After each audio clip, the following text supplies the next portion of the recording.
అంటే ఓం అంటే సర్వరక్షకుడైన పరమాత్మ, ఖం అంటే ఆకాశములాగా వ్యాపకుడు, బ్రహ్మ అంటే అందరికంటే గొప్పవాడు, పెద్దవాడు. ఇది ఈ ఓం ఖం బ్రహ్మ అనే శబ్దానికి అర్థం.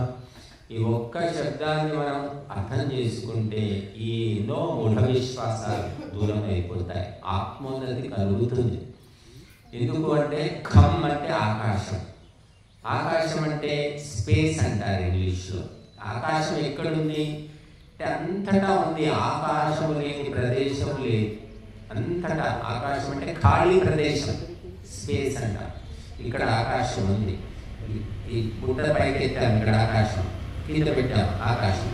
లోపల ఉంది, బయట ఉంది, కింద ఉంది, నీరుంది, అంతటా ఉంది ఆకాశం. పంచభూతాలు పృథివీ కంటే, జలము కంటే, అగ్ని కంటే, వాయువు కంటే ఆకాశము వ్యాపకమైనటువంటిది. ఆకాశానికి నాశనము లేదు. ఏది వ్యాపకమై ఉంటుందో దానికి నాశనము లేదు. కనుక పరమాత్మ అంతటా నిండి ఉన్నాడు, ఆకాశం అంతటా నిండి ఉంది. దానికి నాశనం లేదు, భగవంతునికి నాశనం లేదు. మనం అంతటా లేవు కాబట్టి మనం పుడుతూ ఉంటాం, చస్తూ ఉంటాం. పంచభూతాల్లో పృథివీ అంటే మట్టి ఒక చోట ఎక్కడో ఉంటుంది, జలము ఒక చోట ఉంటాయి, అగ్ని ఎక్కడో లోపల ఉంటుంది, అన్ని వస్తువులు లోపల ఉంటుంది, బయట కనిపిస్తుంది.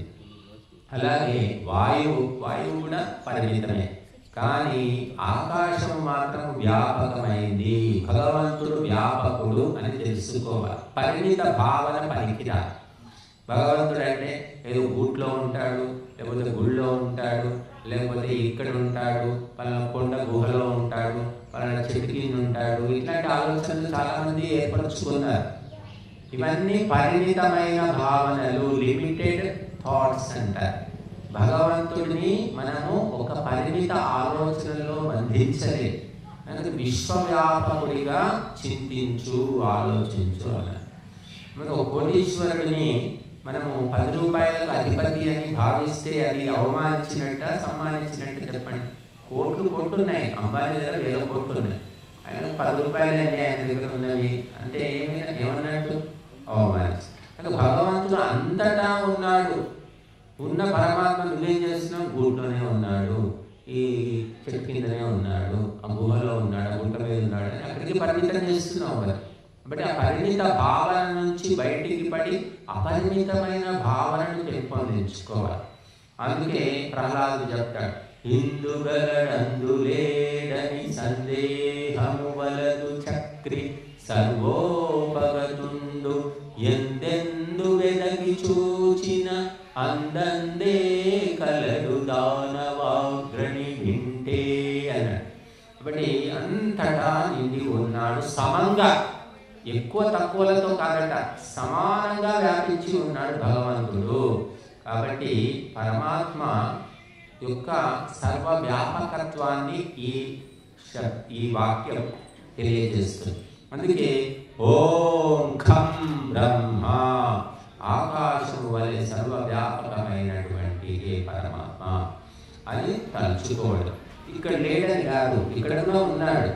కనుక అంతటా ఉన్నాడనే భావన నీకు ఎప్పుడు కలుగుతుందో అప్పుడు నువ్వు పిచ్చివాడిలాగా తిరగవు.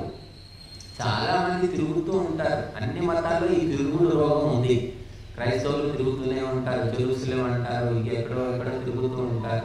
ఇక భారతదేశంలో కూడా సాగర మాత అంటారు, అదే వేలాంకణి మాత అంటారు, ఆరోగ్య మాత అంటారు, ఎక్కడెక్కడో బాలయేశట ఎక్కడెక్కడో ఉంటాడు తమిళనాడులో. పెడుతూ ఉంటారు పుణ్యక్షేత్రాలు, వాళ్ళు కూడా కొన్ని ఏర్పరచుకున్నారు. ఇక ఇక్కడ ముస్లింలు అయితే మక్కా, మదీనా, కాబా తిరుగుతూ ఉంటారు. జీవితంలో ఒకసారైనా మక్కాకు పోవాలి అంటాడు. మనకైతే ఇక చెప్పతరం కాదు, ఎన్నో క్షేత్రాలు తిరుగుతూ ఉన్నాం. ఎందుకు తిరుగుతున్నామంటే ఇక్కడ ఉన్నాడు, నాతో పాటే ఉన్నాడు భగవంతుడు అనే విషయం తెలియకపోవడం వల్ల. కాబట్టి నిన్న మనం విన్నారు కదా కస్తూరి మృగం గురించి. కస్తూరి మృగంకు సుగంధం వస్తూ ఉంటుంది. ఒక వయసు వచ్చిన తర్వాత దాని ఒడ్డు నుంచి కారుతుందట ఆ సుగంధం. కస్తూరి అనే సుగంధం, ఒక తులం కస్తూరి కొన్ని లక్షల విలువ ఉంటుంది.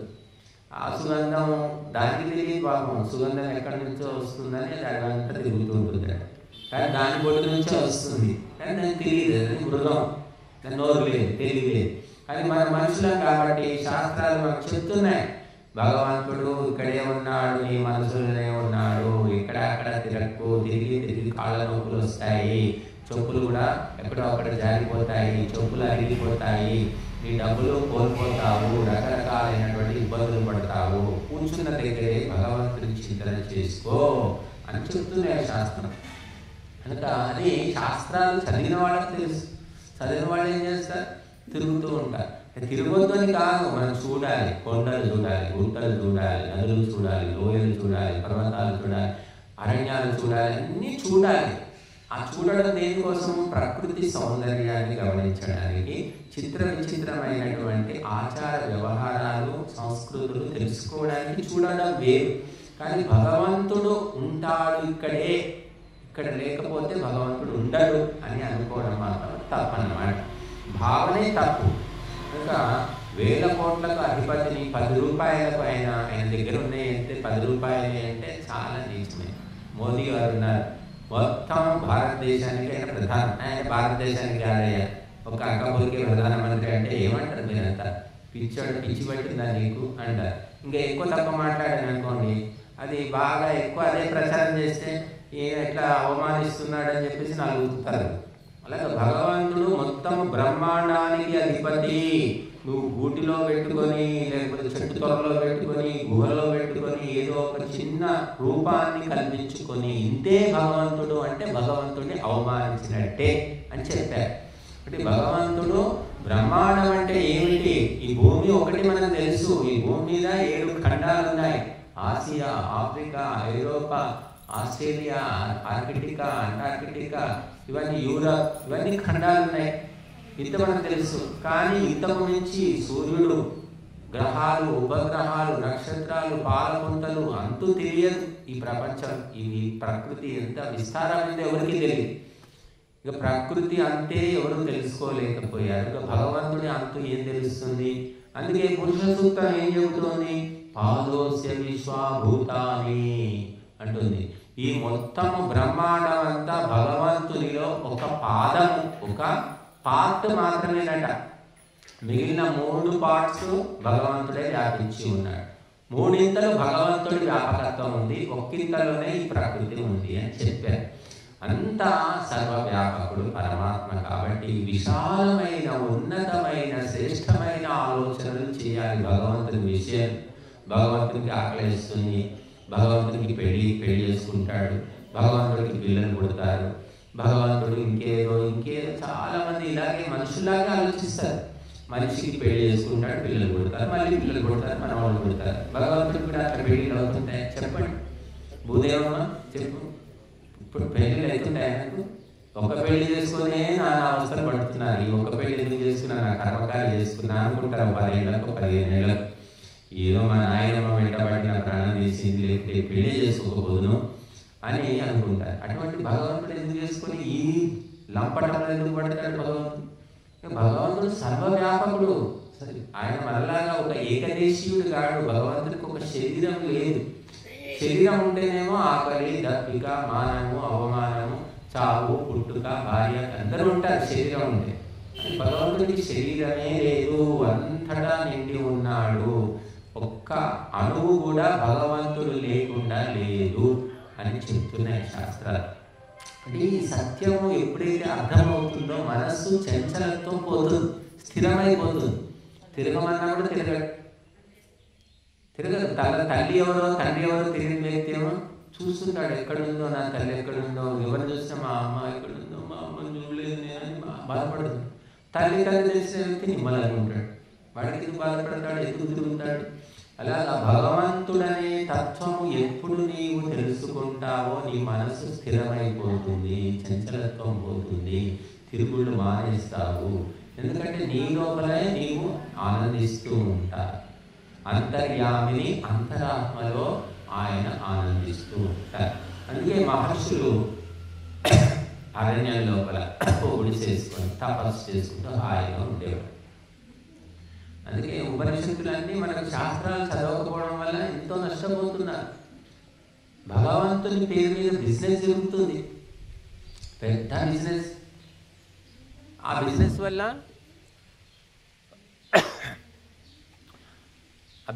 వల్ల బిజినెస్ చేసిన వాడు బాగుపడుతున్నాడు, కానీ భగవంతుని నమ్మిన భక్తుడు మాత్రం నష్టపోతున్నాడు.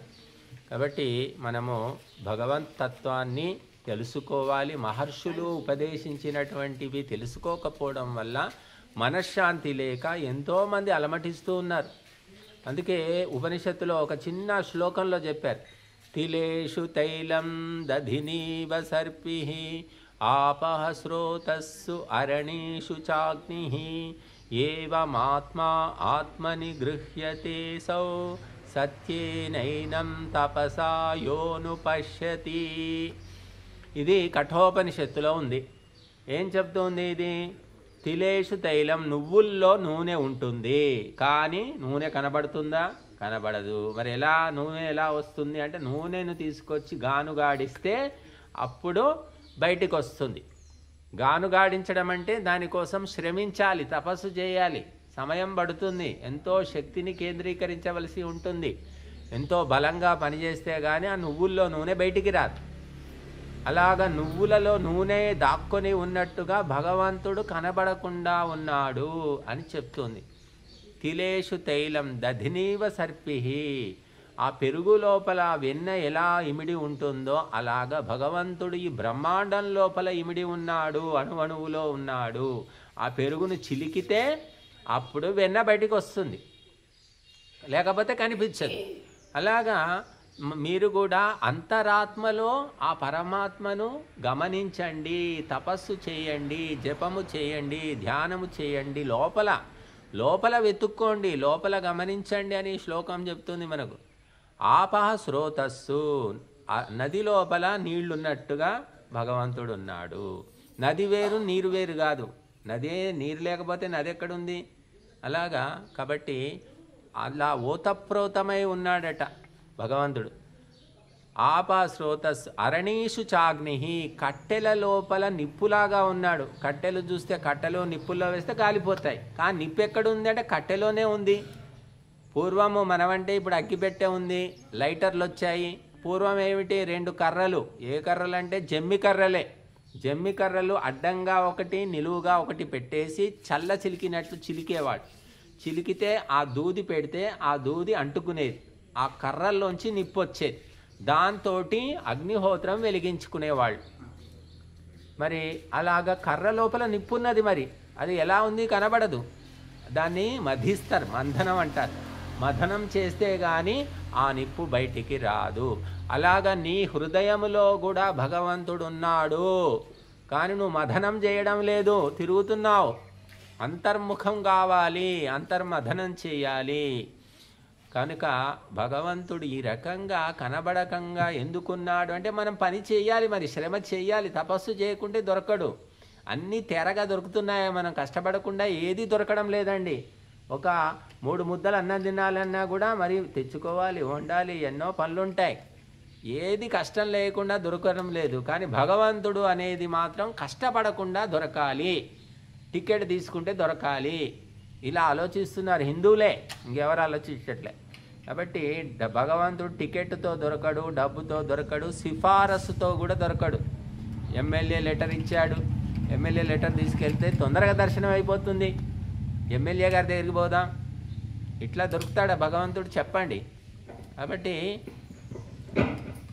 ఆ అరణీషు చాగ్నిః ఏవం ఆత్మ ఆత్మని గృహ్యతే, ఈ విధంగా పరమాత్మ నీ ఆత్మలోనే ఉన్నాడు, నువ్వు ఆత్మలోనే పట్టుకోగలుగుతావు అని చెప్తుంది శ్లోకం. సత్యేనైనం తపసా యోను పశ్యతి అన్న. మళ్ళీ దానికి కండిషన్లు పెట్టారు దేవుడు. ఏం కండిషన్ అంటే, సత్యముతోటి తపస్సుతోటి. ఆ 2 సత్యాన్ని మనసా వాచా కర్మణ ఆచరిస్తూ తపస్సు చేస్తే అప్పుడు నీకు లోపల ఉన్నటువంటి పరమాత్మ చిక్కుతాడు, తెలుస్తాడు, అనుభవంలోకి వస్తాడు. ఎప్పుడు అంటే అనుపశ్యతి అంటున్నాడు. అంటే మొట్టమొదలు తనను తాను తెలుసుకుంటాడట జీవాత్మ. నేనెవరు, నా స్థాయి ఏమిటి, నా శక్తి ఏమిటి అని జీవాత్మ తన స్థాయిని తెలుసుకున్న తర్వాత పరమాత్మ తత్వాన్ని తెలుసుకుంటాడు.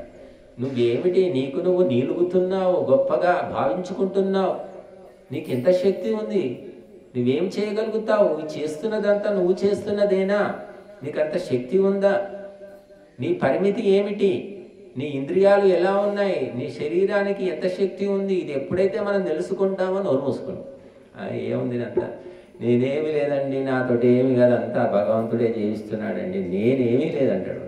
ఇంత పెద్ద పని చేశారండి, కోట్ల పని చేస్తున్నారు మీరు, ఏం చేసినా కూడా ఇంత నాదేం లేదండి, నిమిత్త మాత్రం నేను అంతే, ఏదో భగవంతుడు ముందు దిష్టి బొమ్మ నేను అంటారు. అలా తెలుసుకునేవాళ్ళు నేనే చేస్తున్నా, మొత్తం ఇదంతా నాతోనే నడుస్తుంది, నేను లేకపోతే మొత్తం చెల్లా చెదరైపోతుందండి, నేను ఉండాల్సిందే. లేదండి, ఇక్కడ కార్యక్రమం చేస్తున్నా, ఒక 10 నిమిషాలు వచ్చి, లేదండి 10 నిమిషాలు కూడా కుదరదండి, మొత్తం బిజినెస్ కొలాప్స్ అయిపోతుంది, నేను రానండి అంటాడు. వాడు చచ్చిన తెల్లారి కొలాప్స్ అవుతుందా, నడుస్తూనే ఉంటుంది ఆ బిజినెస్ కానీ, ఉద్యోగం కానీ, అధికారం కానీ, ఎవడో ఒకటి నడుస్తూనే ఉంటాడు. కానీ బతికున్నన్ని రోజులు కూడా మాయ. నేను లేకపోతే ఇల్లు నడవదు, నేను లేకపోతే పొలం ఎవడు చూసుకోడు, నేను లేకపోతే పశువులు చూసుకోరు, నేను లేకపోతే కంపెనీ మూతపడుతుంది, ఇలాంటివి చాలా మంది చెప్తుంటారు. మాలాంటి వాళ్ళని ఏమంటాం, నవ్వి ఊరుకుంటాం. కాబట్టి భగవంతుడు మనతోటే ఉన్నాడు, మనలోనే ఉన్నాడు. భగవంతుడిని తెలుసుకోవాలి అంటే అంతర్ముఖం కావాలి. అంతర్ముఖం అంటే లోపలికి పోవాలన్నమాట. లోపలికి పోతే నీళ్లు కావాలంటే ఎలా వస్తాయి, తవ్వాలి, ఎంత లోతుకు పోతే అంత నీళ్లు దొరుకుతాయి. కనుక ఏదైనా సరే ప్రయత్నం చేయకుండా, తపస్సు చేయకుండా దొరకదండి. భగవంతుడు మనిషికి ఏం చేస్తాడంటే, మనిషి సోమరిపోతూ తెలుసు భగవంతుడికి. అందుకే అమూల్యమైన వస్తువులు, పదార్థాలు ఏవైనా సరే దాచిపెట్టాడు. దాచి ఎందుకు పెట్టాడంటే, అవి ప్రయత్నించి ఎంతో శ్రమ చేసి తవ్వి తీస్తే గాని బయటికి రావు, అమూల్యమైనవి. చూడండి, మనం మామిడి పండు కావాలంటే చెట్టు ఎక్కి కోసుకోవాలి, ఎక్కువ ప్రయత్నం లేదు, కొద్దిగా శ్రమ పడాలి. అదే మనము ముత్యాలు కావాలంటే ఎక్కడుంటాయి, సముద్రంలో ఉంటాయి, ఆ చిప్పల్లో ఉంటాయి, సముద్రము లోతుల్లో. అది స్వాతి నక్షత్ర సమయంలో కురిసినటువంటి ఆ వర్షపు బిందువులు ఆ చిప్పలో పడితే అప్పుడు ముత్యమవుతాయట. అవి గజ ఈతగాళ్ళు మాత్రమే సముద్రం లోతులోకి వెళ్ళి తీస్తారు, ఆ చిప్పలు ముత్యాలు తీస్తారు. భగవంతుడు ముత్యాలు అలా దాచిపెట్టాడు. ఉత్తిగా దొరకాలంటే అందుకే దానికి విలువ ఎక్కువ. ఎవరు పడితే వాళ్ళు తీయలేరు. ఈ మధ్య తయారు చేస్తున్నారు కృత్రిమ ముత్యాలు, ఆర్టిఫిషియల్ పెరల్స్ అంటారు. కృత్రిమంగా తయారు, వాటికి విలువ లేదు, తక్కువ. అసలైనటువంటి ముత్యానికి ఎప్పుడు విలువ ఉంటుంది. బంగారం ఎక్కడ పెట్టాడు, చెట్లకు పెట్టాడు భగవంతుడు. బంగారం, వెండి, వజ్రాలు, రత్నాలు, ఇవన్నీ నవరత్నాలు అంటాం మనం. అన్నీ కూడా భూమి లోపల రకరకాల ప్రదేశాల్లో దాచిపెట్టాడు. అవి పొందాలంటే ఎంతో శ్రమ చేయాలి, తర్వాత శుద్ధి చేసుకోవాలి. బంగారం దొరకగానే వేడిలో వేసుకొని తిరగలేము, దాన్ని శుద్ధి చేయాలి. అందుకే కష్టపడకుండా, శ్రమ చేయకుండా ఏది దొరకడం లేదు. కానీ అందరూ ఏమంటే తొందరగా దర్శనం కావాలి. టికెట్ ఏమైనా ఉందా, అడ్డదారి ఉందా, దొడ్డిదారి ఉందా, ఒక 5,000 ఇస్తామండి, ఒక తొందర దర్శనం చేయించండి. ఎమ్మెల్యే టికెట్, ఎమ్మెల్యే సర్టిఫికెట్ ఉంది, మరి తొందరగా లెటర్ తీసుకురండి. ఇట్లా తిరుపతిలో మాకు తెలిసిన వాళ్ళు ఉన్నారు, చాలాసార్లు ఫోన్ చేసి చెప్తుంటారు, స్వామీజీ మీరు రండి, మీకు అట్లా దర్శనం చేయిస్తాం, మేము రండి, మీరు మాకు బాగా పరిచయం తిరుపతిలో. మేము ఇంతవరకు అంటున్నాము, మేము పోలేదు, అసలు టైం దొరకడం లేదు. అంటే దర్శనం కోసం కాదు, ఈ దర్శనము బయట జరిగేది కాదండి. దర్శనం అంటే మనకు ఆత్మలోపల దర్శనం కావాలి, అంతర్దర్శనం అంటారు. కళ్ళు మూసుకొని మనం కూర్చుంటే ఏం కనబడుతుంది, చెట్టు కనిపిస్తుంది, కళ్ళు మూసుకున్న చెట్టు కనబడుతుంది, పిట్ట కనబడుతుంది, కొండ కనబడుతుంది, అంకాపూర్ కనబడుతుంది, ఆర్మూరు కనబడుతుంది, అన్నీ కనబడతాయి. మనం కళ్ళు తెరుచుకొని ఉన్నప్పుడు వేటిని చూశామో కళ్ళు మూసుకొని స్మరిస్తే అన్నీ కనబడతాయి. కానీ భగవంతుడు చూసారా, ఎవరైనా చూసిన వాళ్ళు ఉన్నారా? చూడలేదు, ఎవరు చూడలేదు. మరి కళ్ళు మూసుకుంటే భగవంతుడు కనబడతాడా? కనబడాడు. కళ్ళు ఎందుకు మూసుకుంటామంటే భగవంతుడు కంటితో తెలుసుకునే వస్తువు కాదు, కేవలము అనుభవైక వేద్యము అన్నారు.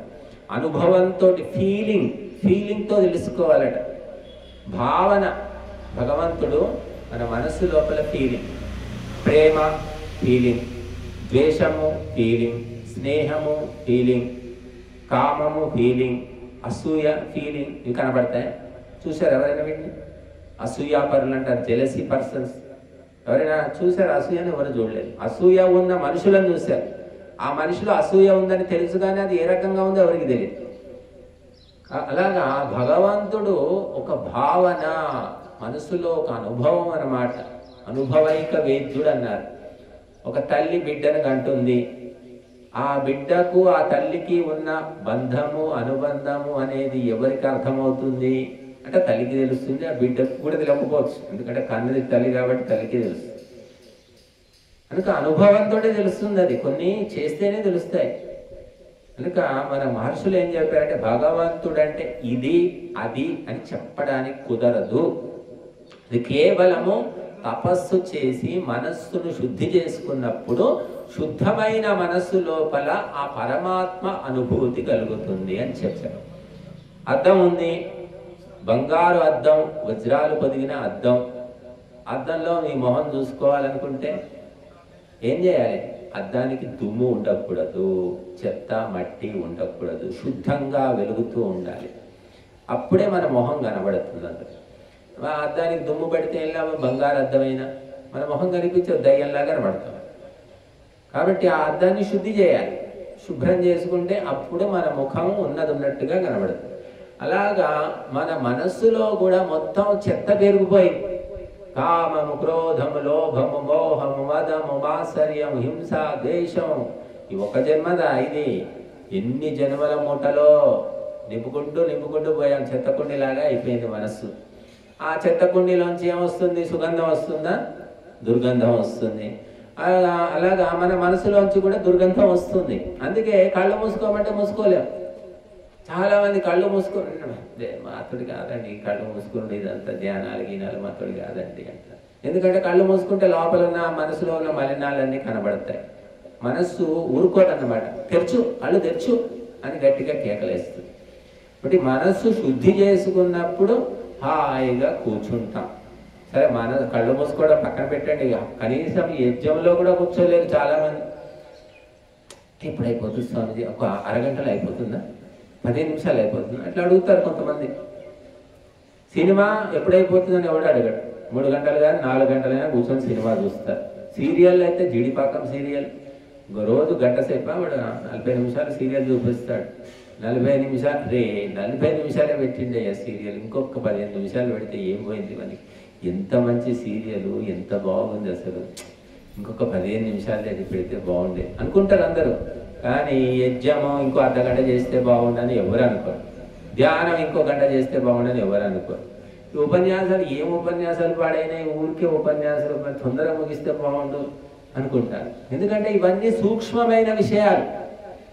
స్థూలమైనవి ఇంద్రియాలకు ఆనందం కలిగించేవి అందరూ ఇష్టపడతారు. ఇంద్రియాలకు ఆలోచన పెడుతున్నాయి. మన మనస్సును ఆలోచింపజేసే విషయాలు ఇష్టపడరు. మనసును జోలపాట పాడే విషయాలు అందరు ఇష్టపడతారు. కాబట్టి పరమాత్మ తత్వము అలాగ తేలికగా దొరికేది కాదు అన్నారు.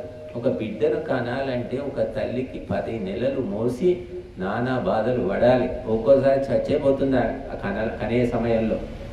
సరైనటువంటి ఆరోగ్యం లేకపోతే ఆ బిడ్డ అడ్డం తిరగడము, ఏదో ఉంటాయి కారణాలు. రక్తహీనత, ఎనీమియా అంటారు.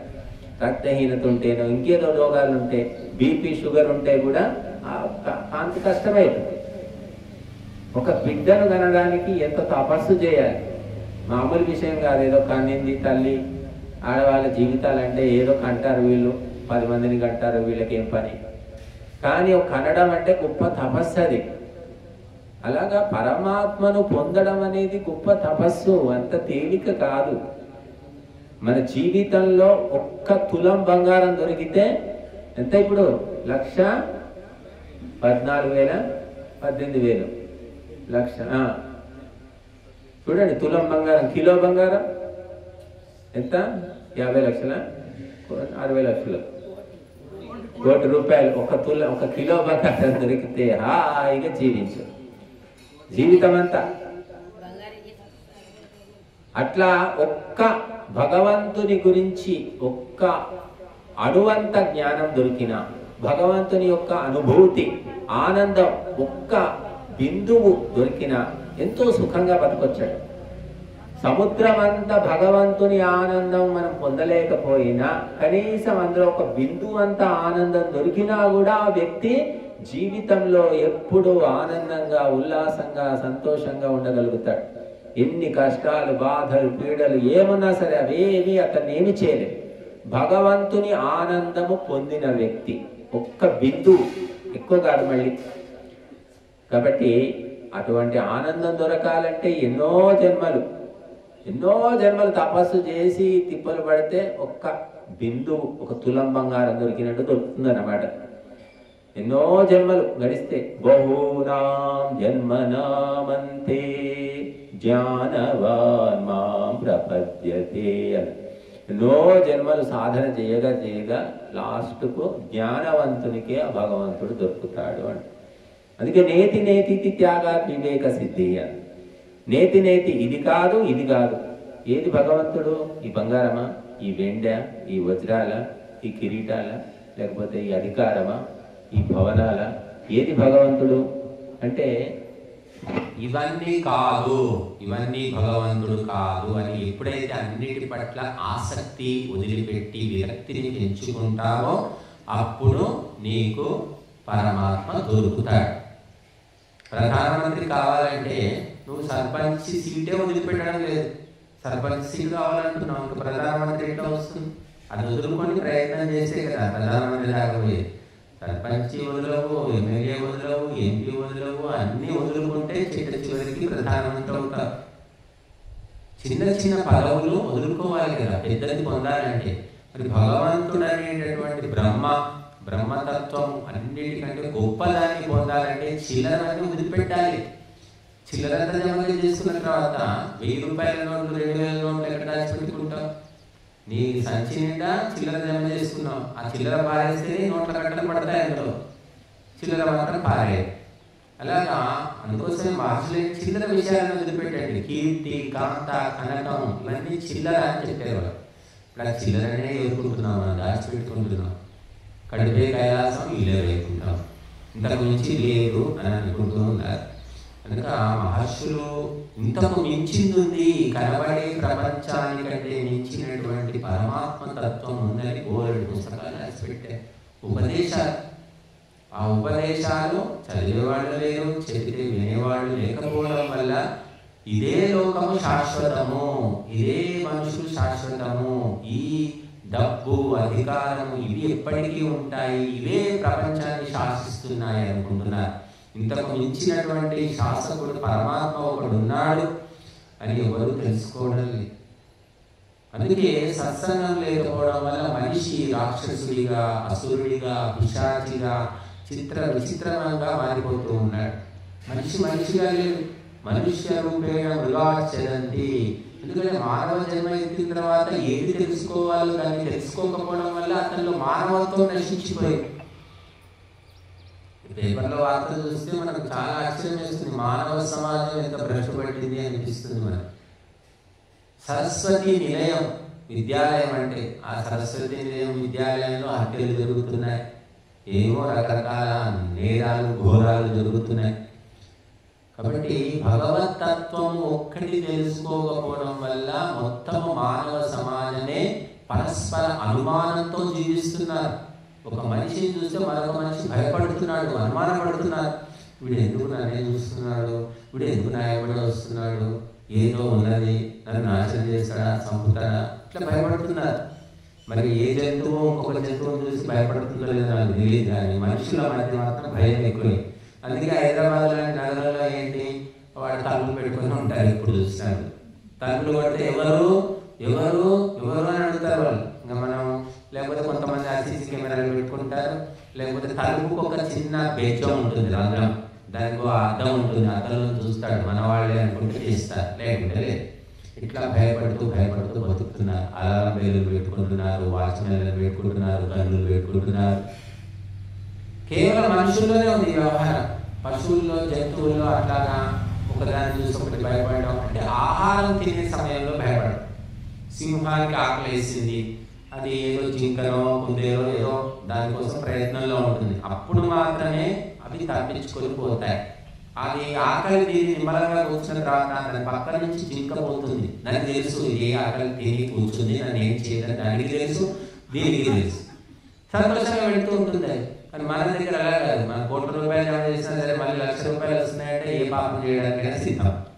ఆ ₹1,00,000 ఎందుకు ఉంటాయి? కోట్లు ఉన్నాయి కదా, కోట్లు ఇట్లనే కూడా పెట్టే, మరి 1,00,000 వదిలేసుకుంటే కోట్లు ఎట్లా జమ అవుతాయి? ఆ 1,00,000 కూడా ఎలాగో అలా మన ఖాతాలో వేసుకోవాలి. ఇటువంటి ఆలోచన ధోరణి మనుషుల్లోనే ఉంది. ఎందుకు ఉంది అంటే ఉండవలసినటువంటి బ్రహ్మతత్వాన్ని గురించిన చింతన లేదు కాబట్టి. భగవంతుడు తెలియదు, ఒక తల్లి తెలియదు, తండ్రి తెలియదు. ఒక వ్యక్తి, ఒక పిల్లవాడు, అనాథ పిల్లవాడు ఎలా ఉంటాడు మీరు ఆలోచించండి. అనాథ శరణాలయం వెళ్ళి చూడండి మీరు. ఒక తల్లి తండ్రి దగ్గర పెరిగి ఒక కుటుంబంలో పెరిగిన వ్యక్తి ఎలా ఉంటాడు? ఒక అనాథ పెరిగి పెద్ద అవుతాడు. ఒక 20 ఏళ్ళు వచ్చాయి అనాథకు. ఒక తల్లి తండ్రి యొక్క క్రమశిక్షణలో ఒక కుటుంబంలో పద్ధతిగా పెరిగిన పిల్లవాడు, ఇద్దరి మధ్య డిఫరెన్స్ ఉంటుందా ఉండదా చెప్పండి? ఎంత చక్కగా ఇచ్చినా అనాథ శరణాలయంలో సరే ఎవరో పుణ్యాత్ములు ధన్యాత్ములు ఏదో చేస్తున్నారు, వాడు ఎంత చేసినా కూడా డిఫరెన్స్ అనేది ఉంటుంది, భేదం ఉంటుంది అన్నమాట. అలాగా దేవుడు లేడు, దయ్యం లేదు, పుణ్యం లేదు, పాపం లేదు, స్వర్గం లేదు, మోక్షం లేదు, తినాలి తాగాలి తనాలి. ఇటువంటి ఆలోచన ఉన్న వ్యక్తుల వ్యక్తిత్వం ఎలా ఉంటుంది, వాళ్ళ క్యారెక్టర్ ఎలా ఉంటుంది?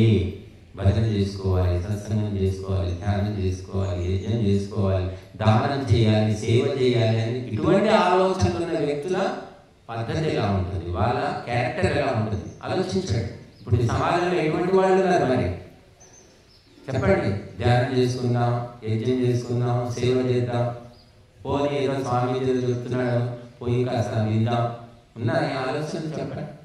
మనకి అటువంటి మనుషులు మొత్తము మన దేశమే కాదు ప్రపంచమంతా ఉన్నారు. తినాలి తాగాలి Tenali, eat drink and enjoy.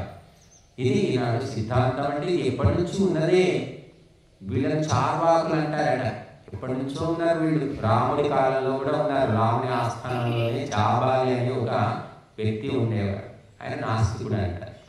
ఆయన చెప్తాడు రాముడికి, ఏమయ్యా రామ, ఇంత నువ్వు యవ్వనంలో ఉన్నావు, ఇంత బలవంతుడివి, శక్తిమంతుడివి, ఆ ముసలి రాజు నీ తండ్రి బుద్ధి పాడైపోయి ఏదో భార్య చెప్పిందని అడవికి బొమ్మని చెప్తే నువ్వు ఆలోచించకుండా అడవికి వెళ్ళిపోతావా? తిరిగి ఉండేవాడు ఎవరైనా చేసే పనేనా ఇది? ఆయన పెద్ద వయసు వచ్చి బుర్ర పని చేయడం లేదు, ఏదో భార్య చెప్పిందని చెబుతున్నాడు. నీకు తెలియమైంది, అడవికి ఎందుకు వెళ్తావు? తండ్రిని తీసుకెళ్ళి జైల్లో పారేసి ఆయన ఖైదు చేసి నువ్వు సింహాసనం ఎక్కువ, ఎందుకు ఏమవసరం అడిగిపోయేది అని చెప్తాడు ఆ జాబాలి అనే వ్యక్తి. చెప్తే రాముడు వినలేదు. మరి వినలేదు కాబట్టి ఇప్పుడు ఆయన విగ్రహాలు పెట్టి పూజలు చేస్తున్నాం, రాముడు దేవుడు అంటున్నాం. రాముడు వింటే ఏమైంది కదా చెప్పండి? కాబట్టి మంచి మాటలు చెప్పేవాళ్ళు కానీ వినేవాళ్ళు కానీ ఎప్పుడైనా తక్కువ మంది ఉంటారు, చాలా తక్కువ మంది. ఇప్పటికి ఇప్పుడు లాభాన్ని కలిగించే విషయాలు, నా పొట్ట నిండాలి, నాకు బట్టలు వస్తాయి, చక్కగా నేను తయారు కావచ్చు, నాకు ఆర్థిక లాభం కలుగుతుంది, ఇప్పటికిప్పుడు లాభం కలిగించేవి ఎవరైనా వింటారు. కానీ ఇప్పుడు లాభమే కనిపించదు. ఇప్పటిదాకా మనం హోమం చేసుకున్నాం, ఏం లాభం వచ్చింది? అది మానసికం, కంటికి కనబడదు, ఎవరికి చెప్పలేము, చూపించలేము, అనుభవం, అది ఫీలింగ్ అన్నమాట. యజ్ఞం దగ్గర కూర్చున్నప్పుడు ఏం కలుగుతుందంటే ఒక ఫీలింగ్ కలుగుతుంది. ఆ ఫీలింగ్ను మనం చూపించగలుగుతామా? ఒకరికి ఇవ్వగలుగుతామా? పంచగలుగుతామా? అమ్మి వేసుకోగలుగుతామా? ఏముంది అక్కడ? బూడిద ఉంది. ఇంకే మొత్తం అన్ని అందులో బూడిద చేసాం. బూడిద చేసి సంతోషంగా ఉన్నాం. మనం దాచిపెట్టి ఏడ్చి వస్తున్నారు. అక్కడ ఎవడు ఎత్తుకుపోతాడో, కొడుకు తీసుకుపోతాడో, మనవాడు తీసుకుపోతాడో, వాడు ముందే వాడికి అన్ని పాడలవాట్లు ఉన్నాయి, కూడబెట్టిన నాశనం చేస్తాడా, ఏం చేస్తాడో భయపడి వస్తున్నారు కొంతమంది. ఎందుకంటే కొడుకులు కూతుర్లు వీళ్ళు ఎవరో సరిగ్గా లేకపోతే వీడు ఏదో పాపం కష్టపడి సంపాదించిన ఆస్తులు వీళ్ళు నాశనం చేస్తారు. నేను పోయినది ఇలాగే ఏది మిగలనివ్వరు. అందుకని వాడు తిప్పలు పడతాడు, కానీ అది జరిగేది జరుగుతూనే ఉంటుంది. కాబట్టి యజ్ఞం చేస్తే కూడా మనకి ఏమీ దొరకదు, చేతులకు ఏమొస్తుంది? ఉన్నాయని కూడా అక్కడ సమర్పించేశాం. కేవలము ఆ భావన సంస్కారం అనేది వస్తుంది, ఒక ఆనందం అనేది వస్తుంది. మంచి పనులు కానీ చెడ్డ పనులు కానీ చేసినప్పుడు మన మనస్సు లోపల ఒక సంస్కారం కలుగుతుంది. కష్టాల్లో ఉన్న వ్యక్తిని పిలిచి వాడికి ఆ భోజనం, ఆకలితో ఉన్న వ్యక్తికి భోజనం పెడితే ఏమొస్తుంది? మన అక్కడ నిండుతుందా? చెప్పండి, ఏమి నిండదు. కాకపోతే ఆకలితో ఉన్న వ్యక్తికి భోజనం పెట్టడం వల్ల మనకు ఒక తృప్తి కలుగుతుంది. అది భావన, అది ఎవరికి చెప్పలేము, విప్పలేము, ఇవ్వలేము, చూపించలేము. కనుక యజ్ఞము ఎలాగో భగవంతుడు కూడా అలాగే, భగవంతుడి యొక్క తత్వము అనేది ఒక భావన. అది ఆ భావన మనలో కలిగినప్పుడు, ఆ ఫీలింగ్ కలిగినప్పుడు 1000 ఏనుగుల శక్తి వస్తుందట. అందుకే భగవంతుని భక్తులు ఎవరికి భయపడరు.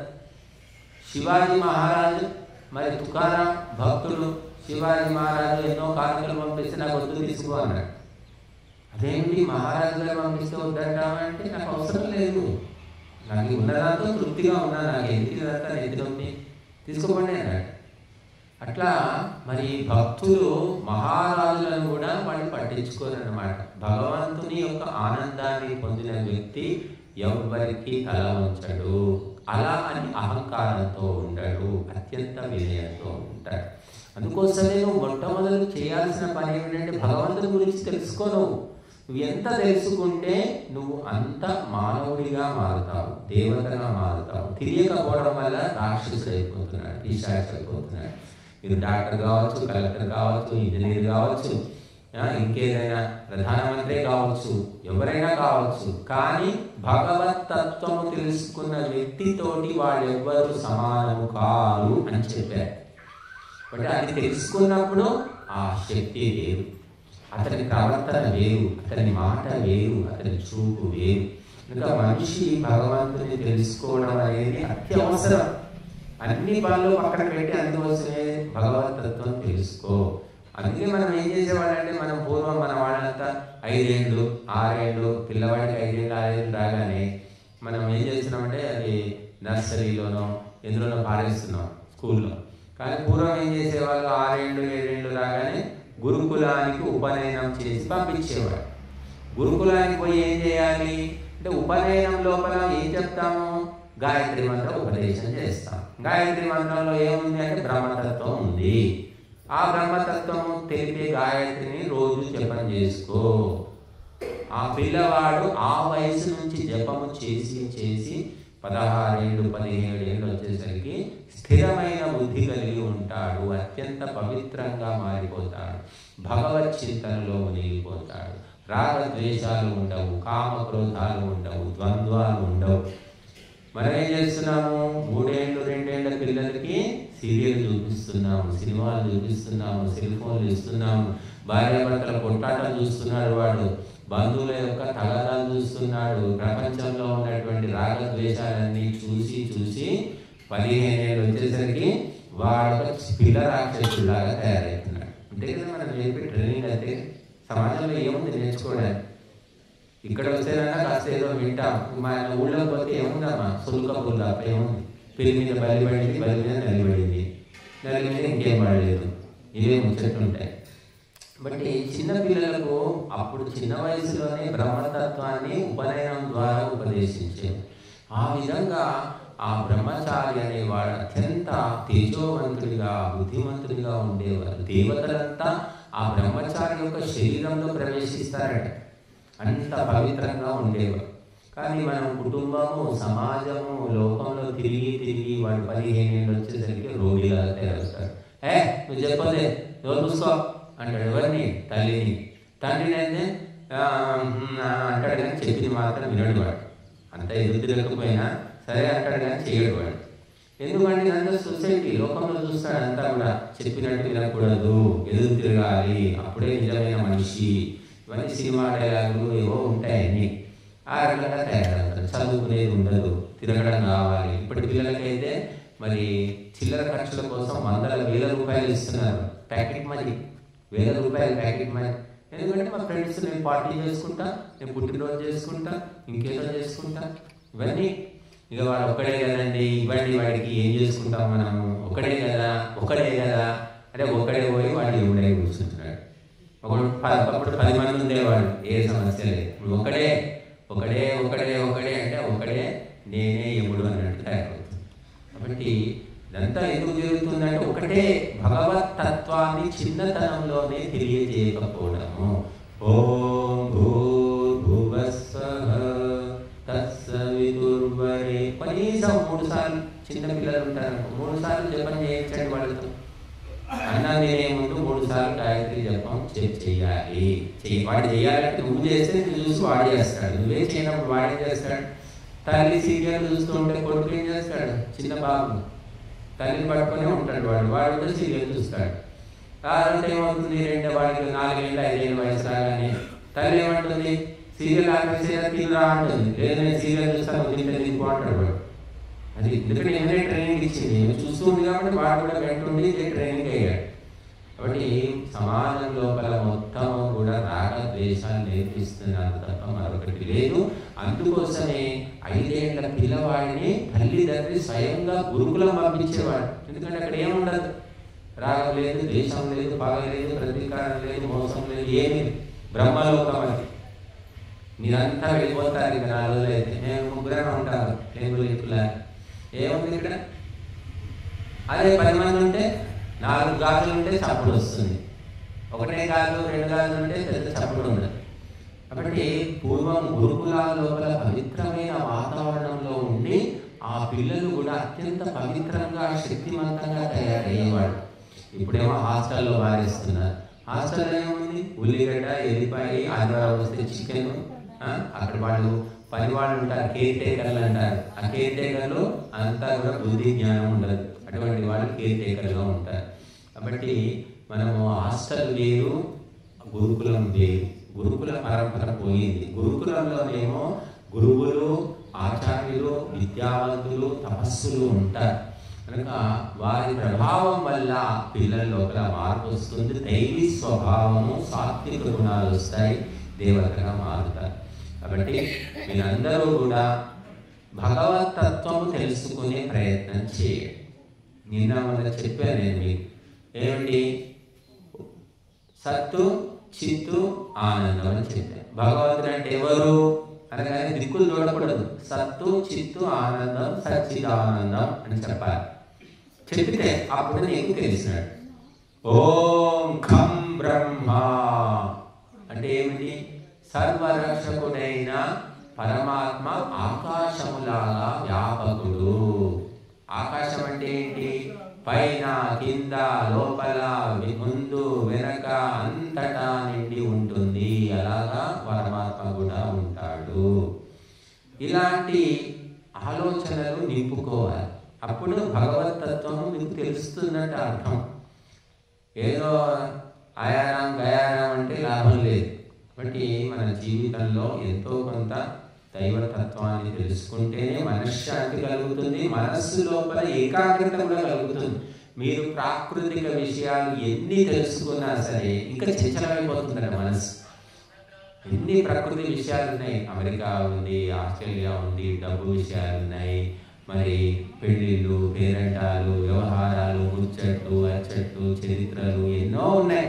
ఇవి ఎంత తెలుసుకున్నా కూడా నీ మనసుకు నిశ్చలత్వము రాదు. కేవలము భగవతత్వము తెలుసుకుంటేనే నోరు మూసుకుంటావు, కదలకుండా ఒక బొమ్మలాగా కూర్చోగలుగుతాం. అప్పుడు మాత్రమే మిగతా ప్రపంచం, సైన్స్, టెక్నాలజీ, సోషల్ ఎన్నో ఉన్నాయి కదా, ఇవన్నీ శాస్త్రాలు, కొత్త కొత్త శాస్త్రాలు, మోడర్న్ సైన్సెస్ ఉన్నాయి.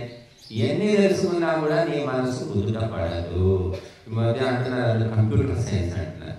కంప్యూటర్ సైన్స్ ఏంటి, కంప్యూటర్ సైన్స్ నేర్చిన వాడు 40 ఏళ్ళు వచ్చేసరికి నానా రోగాలు వచ్చేస్తున్నాయి. వాడికి పిల్లలు కూడా పుట్టడం లేదు, సంతాన యోగ్యత పోతుంది, కళ్ళు పాడైపోతున్నాయి, కిడ్నీ ప్రాబ్లమ్స్ వస్తున్నాయి, కూర్చొని ఒళ్ళంతా ఊరిపోయి ఊబకాయం వస్తుంది, స్థూలకాయం అంటారు, లావెక్కిపోతున్నారు. తొడలు చూస్తే ఇలాగా చెట్టు మొదలలాగా తొడలు, నడుస్తుంటే గున్నేరులాగా నడుస్తుంటారు. ఈ సాఫ్ట్వేర్ వాళ్ళందరినీ చూస్తుంటే ఎందుకు ఇదంతా జరుగుతుంది అంటే ఒక్క తత్వం తెలియకపోవడం. బ్రహ్మతత్వం తెలుసుకో, అన్ని సమస్యలకు ఒకటే పరిష్కారం అని చెప్పారు. అటువంటి ఆ బ్రహ్మతత్వము చెప్పేవాళ్ళు లేరు, తెలుసుకోవాలని చెప్తూ ఉంటే ఎవరో ఒకరు వింటారు. విన్న వాళ్లకు మెల్లిమెల్లిగా కదలిక కలుగుతుంది, చైతన్యం కలుగుతుంది. చెబితే కదా, అది చెప్పేవాళ్ళే లేరు. సొల్లు కబుర్లు, పిచ్చి పిచ్చి ముచ్చట్లు, రాజకీయాలు, పుక్కిడి పురాణాలు ఇవి చెప్తూ ఉన్నారు అందరికీ. అవే అయితే లోకం అనుకుంటున్నారు. కనుక బ్రహ్మతత్వము తెలుసుకోవడమే మానవ జన్మ ధ్యేయము. అత్యంత సరళమైనటువంటిది, కష్టం ఏమీ లేదు, జుట్టు పిక్కునేంత ఏమీ లేదు. ఒకడే భగవంతుడు ఉన్నాడమ్మా. ఈ మొత్తము బ్రహ్మాండాన్ని పరిపాలించేది ఒకే పరమాత్మ. అంటే ఇందులో అర్థం కాదు ఏముంది చెప్పండి, ఏమైనా అర్థం కాదు ఉందా? 100 అంటే కష్టం, కానీ ఇప్పుడు 100 మందిని మెయింటైన్ చేయడం కష్టం. ఏమా ఒకే ఒక్కరు ఉన్నారనుకోండి, ఒక్కరిని మెయింటైన్ చేయడం, ఒక్కరిని కూర్చోబెట్టి చెప్పడం, ఒక్కరికి వంట చేసి పెట్టడం కష్టమా? ఒకడే పరమాత్మ, ఒకడే పరమాత్మ అని వేదాలు చెప్తున్నాయి, ఉపనిషత్తులు చెప్తున్నాయి, మహర్షులు బోధించారు. ఒకే పరమాత్మను తెలుసుకోవయ్యా అంటే రకరకాల విచిత్రమైనటువంటి రూపాలు, ఆకారాలు కల్పించుకొని మాయలో కొట్టుకొని పోతూ ఉన్నాడు మనిషి. ఇంకా ఎవరైతే ఏకైక పరమాత్మ తత్వం తెలుసుకుంటారో వారు నిశ్చలంగా, నిర్వికారంగా, నిర్మలంగా ఉంటారని ధర్మ గ్రంథాలు చెబుతున్నాయి. కాబట్టి మనం ఏకైక తత్వాన్ని ఉపాసించాలి. ఆ ఏకైక తత్వము అనంతమైనటువంటిది. దాని గురించి మహర్షి దయానందుడు చెప్పాడు.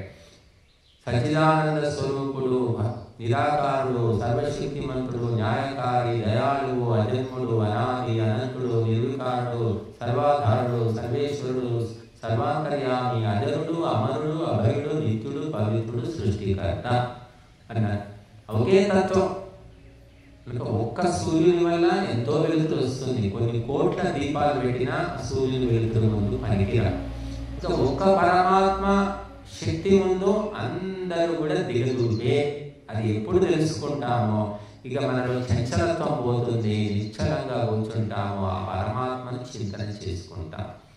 కాబట్టి మానవుడు ఏకాగ్రం కావాలి, మోక్షం పొందాలి అంటే పరమాత్మ తత్వం మాత్రమే శరణ్యము. ప్రాకృతిక విషయాలు మనం ఎంత తెలుసుకుంటే అంత మనసు బహిర్ముఖమైపోతుందండి. కాబట్టి దైవతత్వమే మనం తెలుసుకునే ప్రయత్నం చేయాలి. అది మాత్రమే మనసుకు ఆధారము, ఆలంబనం. ఓం శాంతి.